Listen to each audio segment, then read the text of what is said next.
Sisterlocks shouldn't hurt. Getting your retie should not hurt. How do you prevent mold after washing? What? Read that again?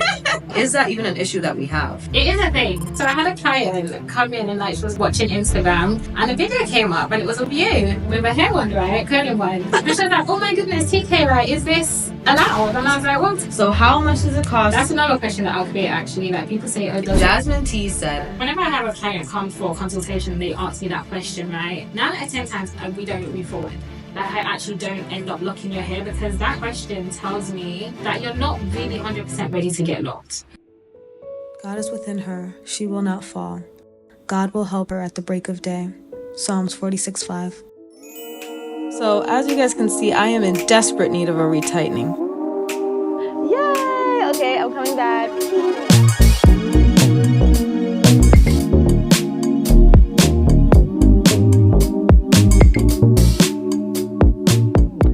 let's get into some questions. So the first one is, obviously we want to know about you, your name, how long have you been doing Sisterlocks? Okay, hi.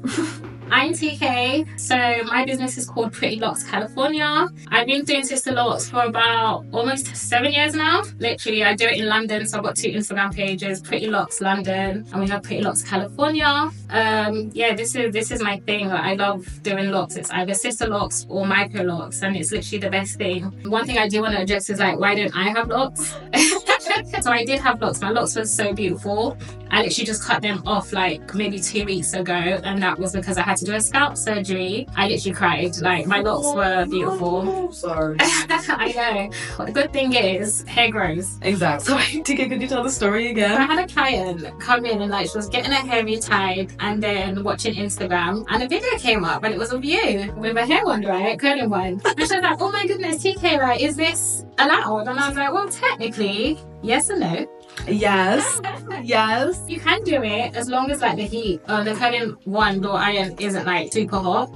And then I would always say that like you benefit from the advantage that your locks are not new. They are mature to an extent. Yeah. So where like they've grown the strength and the volume and yeah, just the resilience in general to withstand that. Yeah, it's been 8 years actually. As of August, it'll be 8 years of Sisterlocks for me. So Wow. I never used any heat until my 7th year. So it was a very new thing. And you look cute. It looked really cute, and it's also like, despite it being my favorite way to wear my hair, it's not something that I do often. I feel like people are like, oh my god, you're straightening it every day. Like, you're turning black hairstyles not black anymore. No, it's not. I'm not allowed. But obviously, I would always recommend you curling your hair with the natural ways in terms of like Braid out. braid out. If you want like tight curls, you could use the iron curlers. I noticed for me, I was also getting a ton of comments of people being like, oh, why not use rollers? My hair has gotten to the point where if I try to use rollers and just dry it over time, they never dry. It never dries when I've tried to do rollers on length and Sisterlocks. all of that. So like the weight of your locks as well just wouldn't. I don't think it would take. It didn't. So let's get to some questions because I've been getting a ton of questions on Instagram and TikTok and YouTube. So the first one is, How do you start your locks? So when I did get my locks done, and this is a little bit of a mistake that a lot of people make, I wanted my locks super tiny. like me. Yeah, like Guys, don't do it. Don't do it. Don't do it. Everyone that's like, oh, I want 600 locks.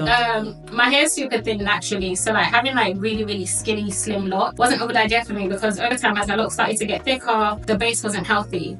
So what ended up happening was that I ended up having to combine all my locks, and I got to a size that I really liked, but then I lost my grid as a result of combining them. Right now I have the opportunity to grow my hair out again, start my locks out. All my clients get to watch me have my journey.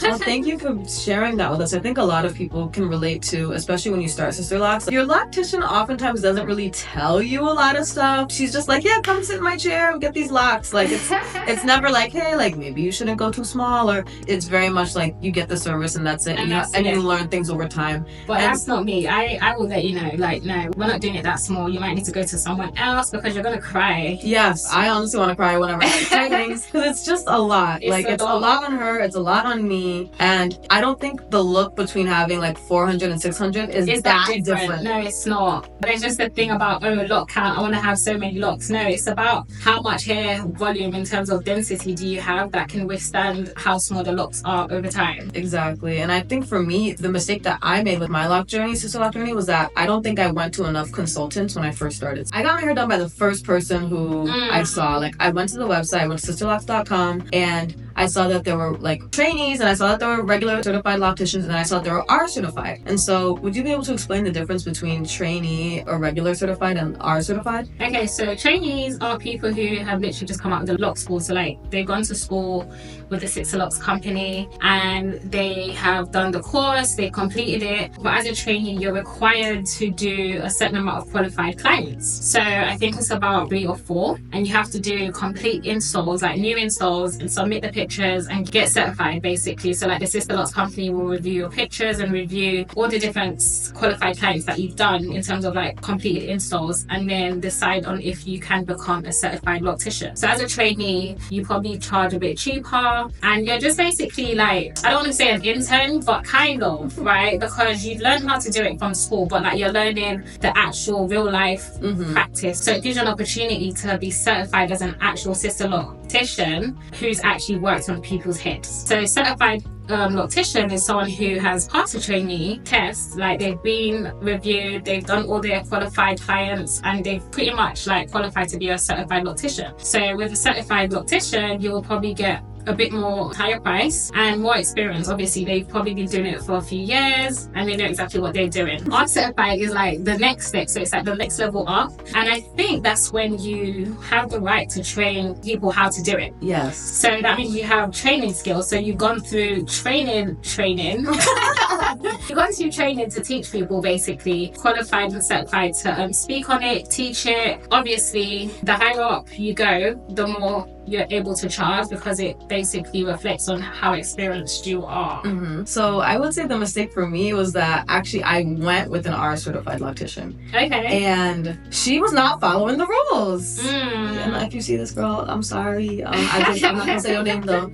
But how are you R certified, which means you have the knowledge, experience to teach, and you're not following the rules. And you're not following the rules. So my mother also got certified, and so she looked at my grid after she was certified, was like, oh my god, I finally understand what a mess our grids are, and why we can't keep a loctician. Everyone's like, what's going on? They're like, what's going on? This is confusing. It's taking forever. Like, one's big, one's small, one's falling off. I don't know what was going on that day. I want to assume that maybe my head was just a mistake, but she did the same thing on my mom's head too. And she did the same thing on my grandmother's head too.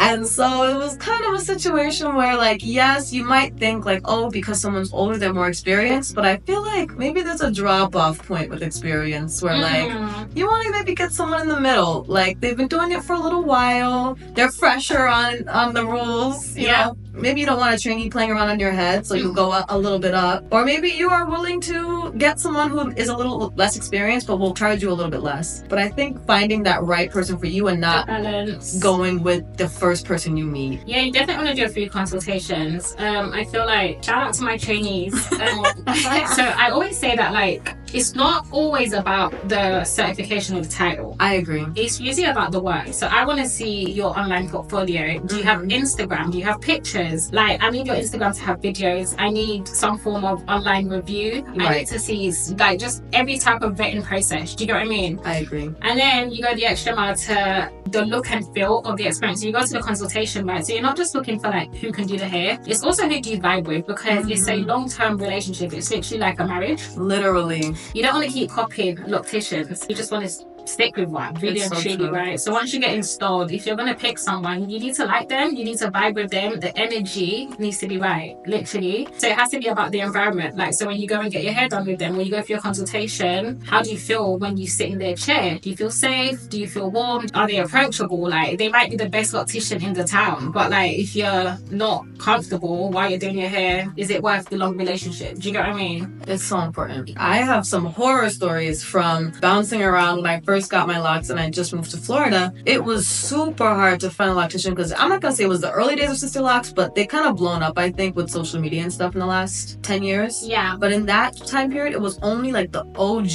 ladies who were doing Sisterlocks. So like all of them were like kind of 50s, 60s. They had their clients who they have been with for years, and they were very like set in their ways. And if they didn't mess with your vibe, or you were late one time, or your hair took too long, they would just stop answering your calls. And you'd be like, hey girl, like what can I... But one little thing could make you not have that relationship anymore. So it is important to maintain like the trust and a great relationship with your loctician when you do find one. You need to love your loctician, and your loctician needs to love you. Because you do get some heads that sometimes I get some reties. Oh, I haven't retied my hair for 6 months or 9 months, right? Especially like during the pandemic, that was the worst, right? And like if I didn't know what I did, I would literally just be like, Lord, I can't do it. I can't, because like it's literally like magic. It is like when you see what it looked like. I'm gonna do like a little TikTok for you guys. When you see what it looked like when I walked in. Also, this was a crazy week. TK, a bird pooped on my head. Oh Lord, no, that's 3 days. Good luck though. Supposedly, yeah. So I'm gonna take it. It means a lot of money is coming my way. But it felt disrespectful in the moment. All right, so we have more questions for you. Okay, so the next question is: so how much does it cost to establish, and how much does it cost to retwist? Okay, so I get this question all the time. People DM me. There's never a set price, right? With Sisterlocks or Microlocs, it is a tailored price. So it's specific to your hair length and your hair volume. Everybody has different prices, just depending on like their experience, how quick they work, different factors, right? But each loctician sets their price. So my starting price, I'm in California, and my price for Sisterlocks installation would be $1,200, so $1,200, and that's for the first 4 inches. Then each additional inch will cost you $100. So for example, if you had 10 inches worth of hair, and the first 4 inches would cost you $1,200, and then the next 6 inches will cost you $600. So in total, that's $1,800. However, if you have really thin hair, that might be your price. If you came with like really thick hair full of volume, then you might have a bit of extra. So it's about $30 extra per inch. So it will be 30 times 10, which will be $300. So that will take you to about $2,100. So it really depends on the length, but also the volume of your hair. For my reties, some locticians charge per hour. The problem with charging per hour sometimes is that like if a loctician takes like 5 hours to do your hair, right, to do a retie because she's just naturally slow, guess what, like you're paying per hour for that, right? I charge a flat fee for the first 2 hours. So I charge $150 for the first 2 hours, and then I start to charge per hour, which is $50 per hour after that. The reason why I do that is because 98% of my reties take me 2 hours. If I start 2 hours, if I don't finish your hair in 2 hours, it's usually because you have excessive slippage, unraveling, or you just haven't had your locks retied in the last 6 months. So it's just like excessive growth or new growth, right? So that's not what I call a regular retie. But for a regular retie, someone who is on track with retying their hair every 4 to 8 weeks or 4 to 6 weeks, right? And you've been on it, you've been on point, you've been diligent, it will take me 2 hours. Then you have certain clients who have the 600 locks, the micro mini Sisterlocks. They take a bit longer too. So yeah, the pricing is really at the discretion of the loctician, based on their experience, based on how quick they work. I've had one of those 5-hour reties. I've had actually many a 5-hour reties, especially when I lived in Florida. And I've gone to locticians where like my scalp, like they literally made my scalp bleed. Inflamed, yeah. Like my scalp has literally bled from like them kind of like trying to snap hairs out, cross hairs out. The cost starts to add up quickly, and then you start feeling stressed in the chair because you're like, damn, how many more hours you gonna be on my head playing? Oh, you know, so that's not good energy both ways.